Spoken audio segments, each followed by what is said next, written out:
ഇന്നലകളില്ലാതെ ഭാഗം 2. കഥയിലേക്ക് പോകുന്നതിന് മുൻപ് നിങ്ങൾ ആദ്യമായാണ് ഈ ചാനൽ കാണുന്നതെങ്കിൽ ചാനൽ സബ്സ്ക്രൈബ് ചെയ്ത് ബെല്ലൈക്കൺ ക്ലിക്ക് ചെയ്ത് നോട്ടിഫിക്കേഷൻസ് എല്ലാം ഇനേബിൾ ചെയ്യാൻ മറക്കരുത്. കൂടാതെ കഥ ഇഷ്ടമായാൽ നിങ്ങളുടെ ഒരു ലൈക്കും കമൻറ്റും പ്രതീക്ഷിക്കുന്നു. ഇനി നമുക്ക് കഥയിലേക്ക് പോകാം. ഗായത്രി കുറേ നാളുകൾക്ക് ശേഷം നന്നായിട്ട് ഉറങ്ങി. അവൾക്ക് പുതിയൊരു ജീവിതത്തിലേക്ക് നടന്നു കയറണം. ചേർത്ത് പിടിക്കാൻ ആരുമില്ല. ഇനിയുള്ള വഴികളെല്ലാം തനിയെ നടക്കണം. എത്രയും പെട്ടെന്ന് ഒരു ജോലി കണ്ടെത്തണം. ആർക്കും ഒരു ഭാരമാകരുത്. അവൾ അതെല്ലാം ഓർത്തുകൊണ്ട് എണീറ്റു. കട്ടിലിൽ നോക്കിയപ്പോൾ മാധവിയമ്മയെ കണ്ടില്ല. അവളൊന്ന് പ്രാർത്ഥിച്ചുകൊണ്ട് എണീറ്റ് പായയെടുത്ത് മടക്കി വെച്ചു. അവൾക്ക് നിലത്ത് കിടന്ന് പരിചയമില്ലാത്തതുകൊണ്ട് ദേഹം മുഴുവൻ വേദന തോന്നി. ഇനിയെല്ലാം ശീലമാക്കണം. ഗായത്രി പുറത്തേക്കിറങ്ങി ആകെയൊന്ന് നോക്കി. രാത്രിയിൽ വന്നതുകൊണ്ട് അവൾ ഇപ്പോഴാണെല്ലാം കാണുന്നത്. അവൾ മാധവിയമ്മ താമസിക്കുന്ന വീട് നോക്കി. അതൊരു വലിയ വീടാണ്. അതിൻ്റെ പകുതി ഭാഗം താമസിക്കാൻ പറ്റുന്നതും ബാക്കി ഭാഗം നെല്ലും വളവുമൊക്കെ വെക്കുന്ന സ്ഥലമാണെന്നാണ് മാധവിയമ്മ പറഞ്ഞത്. നല്ല വൃത്തിയിൽ പരിസരം സൂക്ഷിക്കുന്ന വീട്. അവിടെ നിന്ന് നോക്കിയപ്പോൾ വലിയൊരു വീടിൻ്റെ മുകൾ ഭാഗം കാണാം. ഇത്ര വലിയ വീടോ? അവൾ മനസ്സിലോർത്തു. അവൾ ചൂലെടുത്ത് മുറ്റമടിച്ചു. അത് കഴിഞ്ഞ് അവൾ കുളിച്ചു. അടുക്കളയിൽ ചെന്ന് ഗ്യാസ് ഓണാക്കി ചായ വെച്ചു കുടിച്ചു. ചായ കുടിച്ചുകൊണ്ട് അവൾ വീടിൻ്റെ തിണ്ണമേലിരുന്നു. മോള് നല്ല ഉറക്കായിരുന്നു. അതാ ഞാൻ വിളിക്കാതിരുന്നത്. അതും പറഞ്ഞുകൊണ്ട് മാധവിയമ്മ അങ്ങോട്ട് വന്നു. അല്ല, മുറ്റമടിച്ചോ? എന്തിനാ മോളെ? സാരമില്ല വല്യമ്മേ, ഇതൊന്നും ആരും ചെയ്യാത്ത പണിയൊന്നും അല്ലല്ലോ. ഞാനിനി എല്ലാം ശീലിക്കണ്ടേ? ഗായത്രി ചിരിയോടെ പറഞ്ഞു. മോളെ, ഇന്നാ മോൾക്കുള്ള ഭക്ഷണം. ഞാൻ അവിടെ നിന്നാണ് കഴിക്കാറ്. ഞാനിടയ്ക്ക് സമയം കിട്ടിയപ്പോൾ ഓടി വന്നതാ. മോള് കഴിക്കേ, ഞാൻ പോയിട്ട് വരാം. വല്യമ്മേ, അരിയും സാധനങ്ങളും എടുത്ത് കഞ്ഞി വെച്ചോട്ടെ. അത് വേണോ മോളെ? ഞാൻ അവിടെ നിന്ന് കൊണ്ടുവന്നാൽ പോരെ? വേണ്ട വല്യമ്മേ, ഞാൻ വെച്ചോളാം. അത്രയും സമയം പോകുമല്ലോ. ശരി, ഞാൻ കാണിച്ചു തരാം, വാ. അതും പറഞ്ഞുകൊണ്ട് അവരെല്ലാം കാണിച്ചു കൊടുത്തു. ദിവസങ്ങൾ ആരെയും കാത്തു നിൽക്കാതെ കടന്നുപോയി. ഗായത്രി അവിടുത്തെ അന്തരീക്ഷവുമായിട്ട് പൊരുത്തപ്പെട്ടു. ഇപ്പോൾ ഒരാഴ്ച കഴിഞ്ഞു ഗയു അവിടെ വന്നിട്ട്. അവൾക്കിപ്പോൾ മാധവിയമ്മ കൂടാതെ 2 പേരെ കൂടി കിട്ടി കൂട്ടിന്. മേലത്ത് വീട്ടിലെ അനിത ചേച്ചിയും അവരുടെ മകൻ അപ്പു എന്ന ആകാശ്, അവൻ്റെ ചേച്ചി ആവണി എന്ന അമ്മുവും. ആകാശ് 4ാം ക്ലാസ്സിലും അമ്മു 10ാം ക്ലാസ്സിലുമാണ്. അവരുടെ അച്ഛൻ അവരുടെ കൂടെയില്ല. അച്ഛൻ രവി. അവരെ തനിച്ചാക്കി നാട് വിട്ടുപോയി. അമ്മ സ്നേഹിച്ച പെണ്ണിനെ ദ്രോഹിക്കുന്നത് കണ്ട് ആ പാവം ആരുടെ കൂടെ നിൽക്കണമെന്നറിയാതെ അയാൾ സ്വയം ശിക്ഷിച്ചു. അതുവരെ കണ്ട അനിതയെയല്ല പിന്നീട് മറ്റുള്ളവർ കണ്ടത്.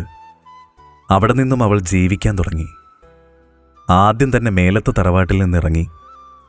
അവളുടെ അമ്മ അവൾക്ക് നൽകിയൊരു ചെറിയ വീടുണ്ട്. അവിടെ താമസമാക്കി. പിന്നെ തോപ്പിലെ പറമ്പിൽ പണിക്കിറങ്ങി. കൊയ്യാനും കിളക്കാനും എന്നു വേണ്ട എല്ലാ പണിയും ചെയ്യും. ഒന്നിനും മേലത്തെ സഹായം ചോദിച്ചു പോകില്ല. മക്കളെയും വിടില്ല. അവിടെ രവിയുടെ മൂത്ത ചേട്ടനും കുടുംബവുമാണ് താമസം. തോപ്പിലെ മുത്തശ്ശിയുടെ അനുജത്തിയാണ് മേലേത്ത് മുത്തശ്ശി. പക്ഷെ സ്വഭാവം 2 തരത്തിലാണ്. തോപ്പിലെ മുത്തശ്ശി സുമിത്ര വളരെ സൗമ്യശീലയാണെങ്കിൽ മേലേത്ത് മുത്തശ്ശി സുധർമ്മ ഒരു വഴക്കാളിയാണ്. വീട്ടിലെ ജോലിക്കാരൻ്റെ മോളെ സ്നേഹിച്ച് കല്യാണം കഴിച്ചു എന്ന് പറഞ്ഞാണ് രവിയോടും അനിതയോടും ദേഷ്യം. രവി തോറ്റുപോയപ്പോൾ തോൽക്കാൻ മനസ്സില്ലാതെ അനിത മക്കളുമായി ജീവിച്ചു കാണിക്കുന്നു. ഗായത്രി ഇവരുടെ എല്ലാം ജീവിതം കണ്ട് സ്വയം ജീവിക്കാൻ തീരുമാനിച്ചു.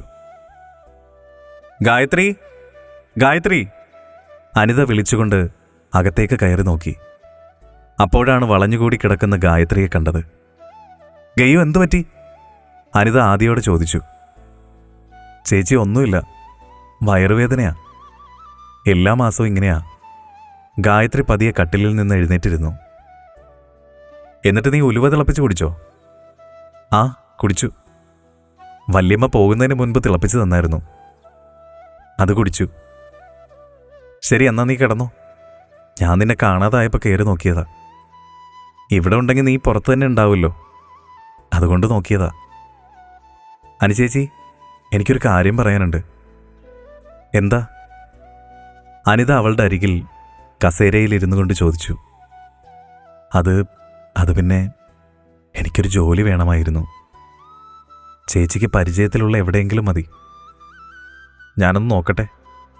എത്ര വരെ പഠിച്ചു? അത് +2 വരെ.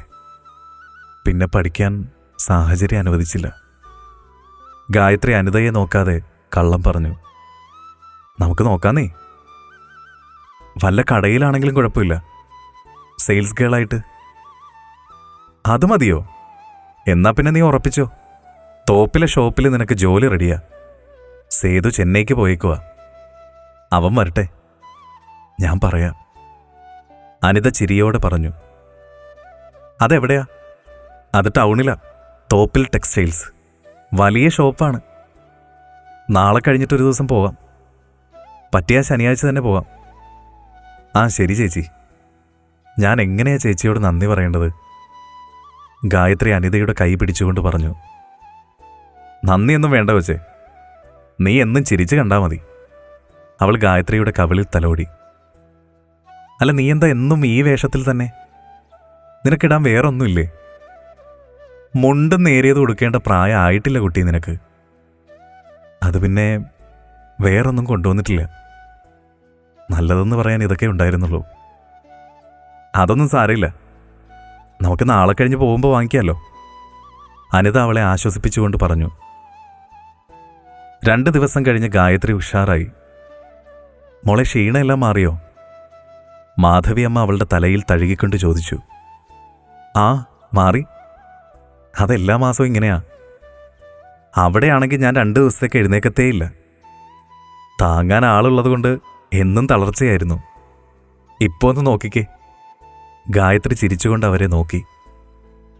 പിന്നെ മോളെ, ഇത് പഴയ രീതിയിൽ പോകുന്ന വീടാണ്. അതുകൊണ്ടാണ് ഞാൻ മോളോട് 4 ദിവസത്തേക്ക് പുറത്തേക്ക് ഇറങ്ങണ്ടെന്ന് പറഞ്ഞത്.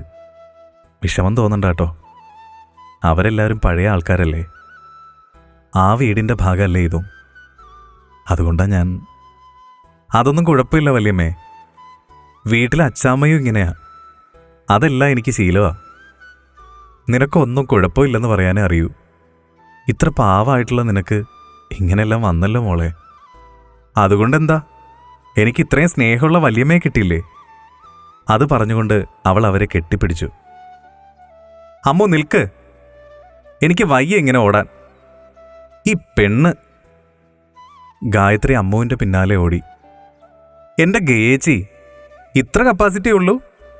ഞാൻ കരുതി വലിയ പുലിയാണെന്ന്. പിന്നെ നിന്റെ കൂടെ കുളം കാണാൻ വന്ന് എന്നെ പറഞ്ഞാൽ മതിയല്ലോ. നീ വാ, എന്തായാലും വന്നതല്ലേ, കുറച്ചു നേരം ഇവിടെ ഇരിക്കാം. അതും പറഞ്ഞുകൊണ്ട് അവർ കുളപ്പടവിലിരുന്നു. അമ്മു, ഇതെന്തൊരു തെളിഞ്ഞ വെള്ള. നീ ഇവിടെ കുളിക്കാറുണ്ടോ?